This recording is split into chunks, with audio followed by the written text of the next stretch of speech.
Hi, I'm going to talk about the 5-year planning process and hopefully generate some enthusiasm for it. So what if I told you that the 5-year plan is a way to write 5 years of project applications? Let me start by sharing something I learned in planning school that took me years of real-world experience to understand. If I calculate that by spending some more time and effort on something now will save me even more time and work in the future, I'm going to take it. It's basically a gift to my future self. So let me give an example. If you've ever worked in consulting or if you've hired a consultant, you know about billable hours. You're only going to get paid a certain amount to do something, so you better figure out a way to do it, get it done within that time frame or less. Basically, you need to get the job done as efficiently as possible to make the firm money, but also do it well enough that the client decides to hire you again. So the same principle applies here. Sticking with the consulting theme, there's a whole business model where consultants write a plan laying out a series of projects, then get hired to write all of the grant applications to fund those projects, and then they write themselves into the grant applications as the project managers. It's a winning proposition for the consultant, but it all hinges on that initial plan. For those of you using a consultant for this plan, I don't know if anyone will have the luxury to follow up by having someone else write all the grant applications and manage the projects for the next 5 years. You have to be prepared for when the plan is done and the consultant takes their check and goes home. Whether using a consultant or not, you want to make sure that you're getting something that will pay off in terms of the time, money, and effort invested.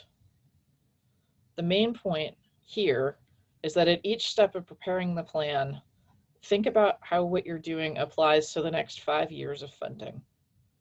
TxDOT follows a regular application cycle, so you can put it on your calendar now when funding will be available each year for the next 5 years. Hopefully at this point you're intrigued by this whole scheme. Maybe you're skeptical that it could actually pay off. So let's look at some facts. TxDOT funds are limited by the apportionment from the federal government and the state. Sometimes there's an opportunity to apply for discretionary funds, but in any case, the same principle applies. A project has to score well to get recommended to the commission for funding. And I know some of you are frustrated that your projects haven't been successful in the past. There are a lot of variables that go into the decisions, and some years are highly competitive. However, projects that don't get funded often have a few things in common. The application doesn't give a good picture of how the project relates to the demonstrated need, and the way to measure the project's success is unclear or subjective. So I'm not going to get into the details of how to write a good application, but I would like to point out, looking at the first and the third question on the coordinated call planning application from 2020. So this is the exact text of the questions. Number 1, describe the specific need for the project. What service gaps, performance gaps, or unmet needs will be filled by the proposed project? For each gap or unmet need, provide convincing data to demonstrate why the project is needed.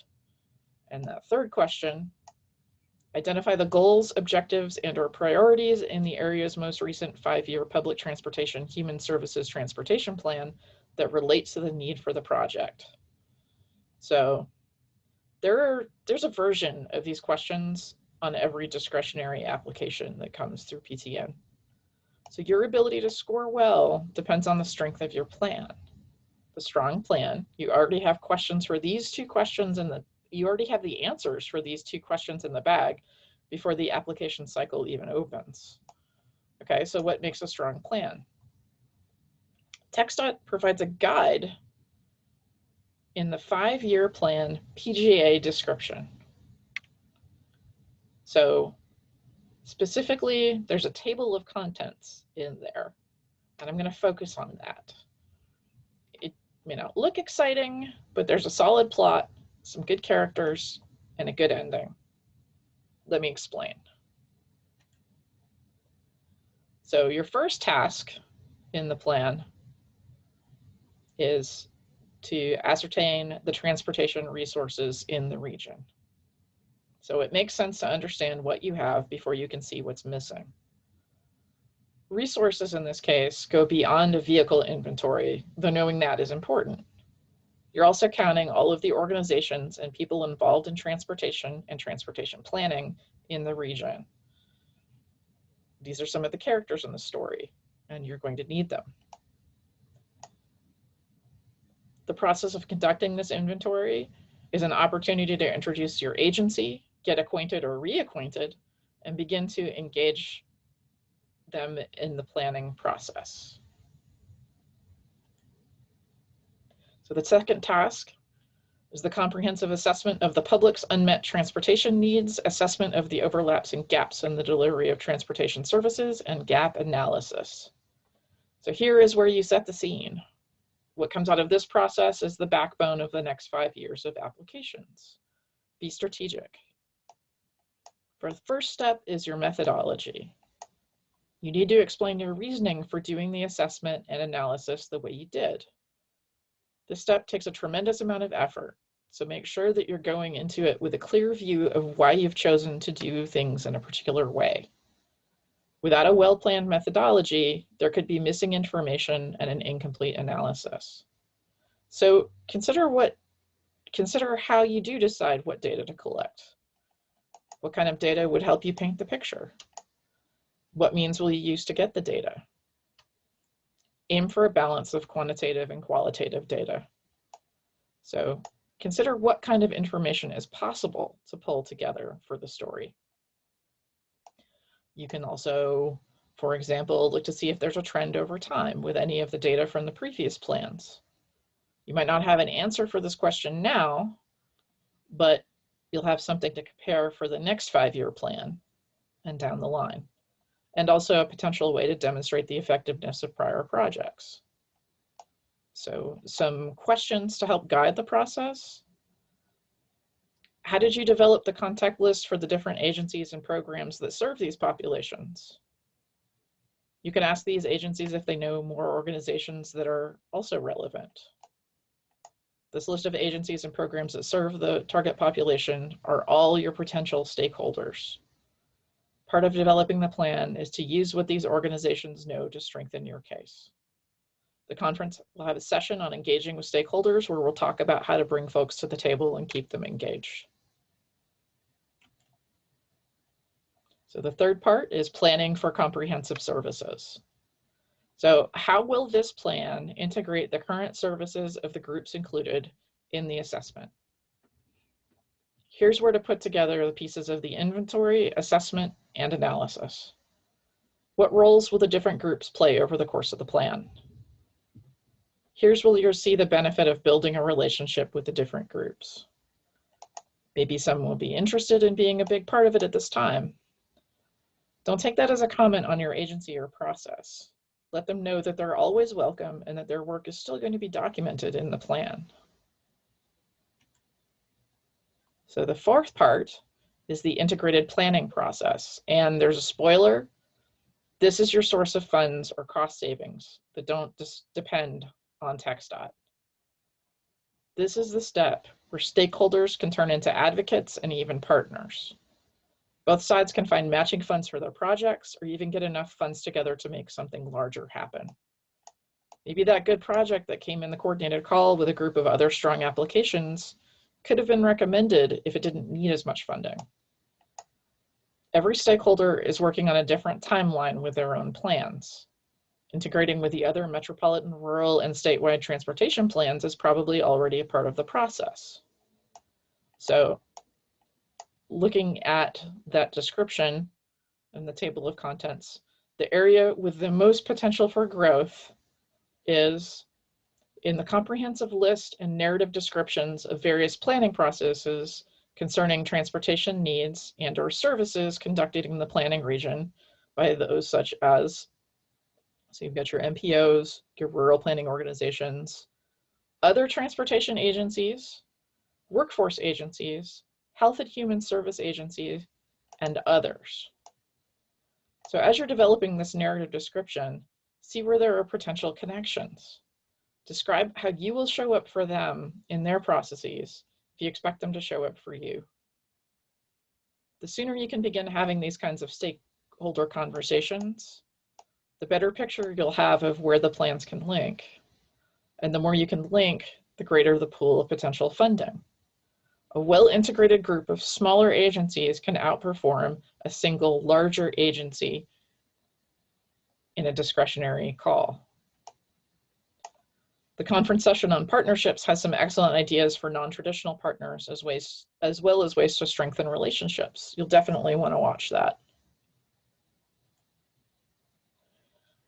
Next, we have the vision, missions, goals, and objectives. Here's where you draw your map for the next 5 years. The body of the plan is a visible, tangible result of the previous steps. You put all this effort and funding into getting this far. Now make sure that you get the most out of it. There's one little sentence in the PGA description that unlocks the whole potential for the plan to succeed.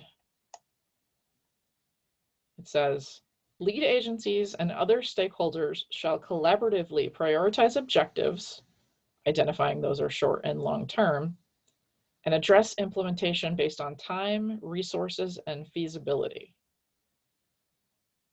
However you decide to collaboratively prioritize your objectives, make sure it's in a way that motivates you to achieve them. So you've probably heard of SMART goals, where it's specific, measurable, achievable, relevant, and time-bound. So you can think of it this way.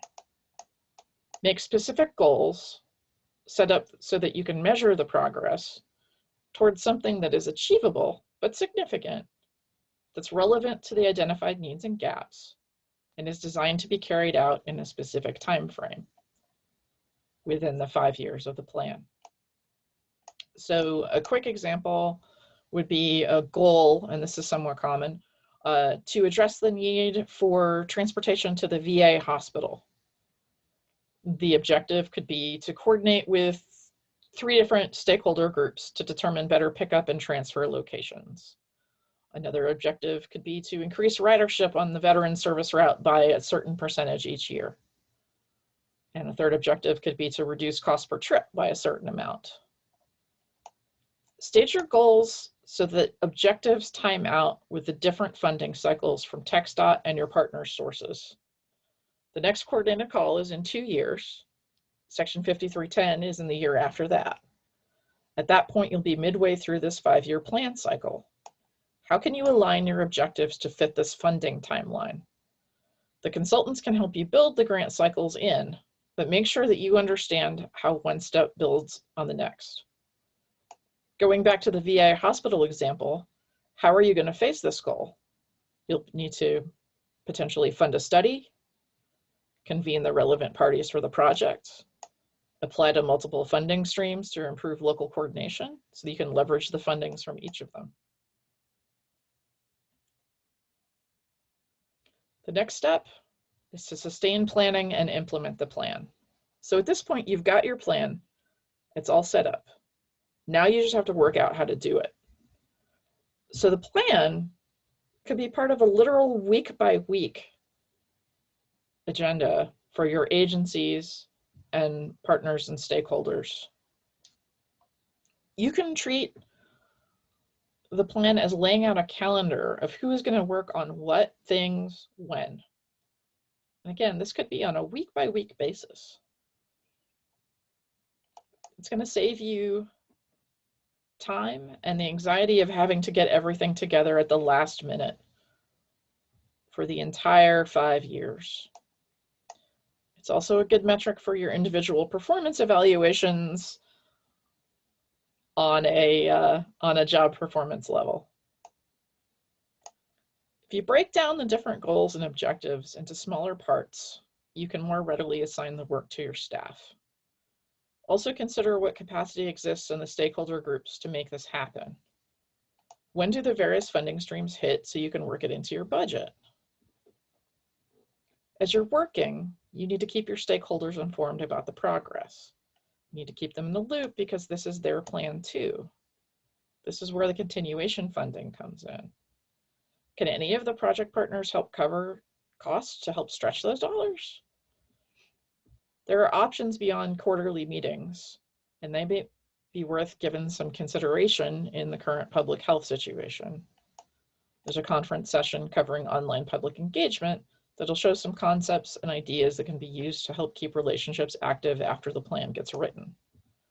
This is important because you'll need to show how you will regularly and meaningfully engage regional stakeholders, including individuals with disabilities, individuals 65 and older, people with low incomes, veterans, advocates for children, and other members of the public. So next, and potentially the most important, performance measures to evaluate effectiveness. So I've referred to the coordinated call planning application before. Here's the last question from the 2020 application. Describe how the applicant, including any partners, intends to evaluate the success of the project. Include information on the evaluation of this project at different milestones or stages to identify specific areas to measure. So working with your stakeholders, you'll need to decide how to measure success.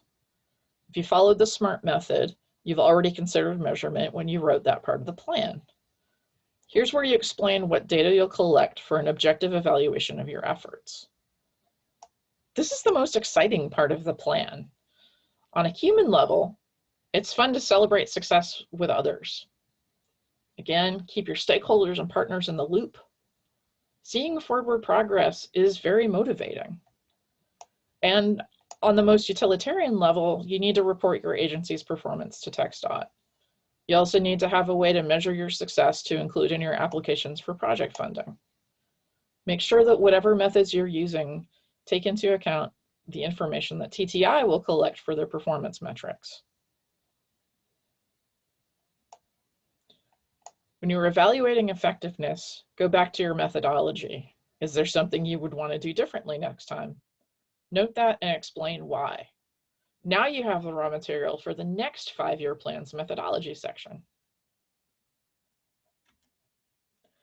So sometimes part of a plan doesn't work out. For whatever reason, that project or strategy just wasn't effective. And that's okay. It doesn't count against you. It's part of the planning process to need to change the course sometimes. The 5-year plan is not a fixed document. It can be amended at any point. In fact, part of the evaluation of the effectiveness could include a process for modifying the goals and objectives on a regular basis. Over the course of the plan, new needs and gaps may come to light. Strategies might have to change and adapt to unforeseen situations. Those can be added to the plan before the next planning cycle, and these also trigger your performance metrics. The most important thing is if these happen, document what you learned from the experience. Consider when you revise the plan, and if it's relevant, include it in the next project application. And whenever you do adopt changes to your plan, please send me a copy. So to sum it up, a solid plan is the best foundation for success. It can be a source of guidance and security, not only for its 5-year span, but far beyond. I hope that this perspective on the planning process helps you on your way in this challenging time. If you have any questions, please contact your PTC. They are your best local resource. If it's a program question, your PTC can arrange a call with me and we can work through whatever is going on. I want to thank you all for joining the conference.